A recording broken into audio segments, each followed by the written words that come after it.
তো আপনাদেরকে আমি দেখাবো যে কীভাবে স্ক্রিন ডাবল টাচ করলে অন হয় আর কীভাবে ডাবল টাচ করলে স্ক্রিন অফ হয়।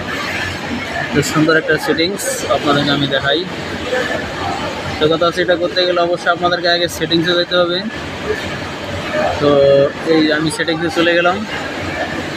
সেটিংসে দেখবেন অনেকগুলো অপশান আছে। তো তাদের মধ্যে আপনারা চলে যাবেন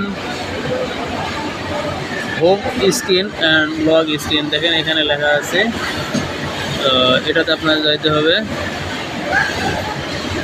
তো এখানে গিয়ে আপনাদের এখানে অনেকগুলো অপশান রয়েছে। তাদের মধ্যে আপনাকে যাইতে হবে যে ডাবল টপ টু লক। এটা আমার দেখে অন ছিল, আমি অফ করে দিলাম। আমি আবার দেখালাম, এই যে অন করে দিলাম। এইখানে যদি আমাদের অন করা থাকে তাহলে অবশ্যই আপনাদের স্ক্রিনে ডাবল টাচ করলে স্ক্রিন অন আর স্ক্রিন অফ হবে। তো বন্ধুরা, আপনারা একটু ট্রাই করে দেখেন, ঠিক আছে? আপনাদের যদি ভালো লাগে থাকে অবশ্যই আপনাদেরকে সবাইকে ধন্যবাদ দিলাম।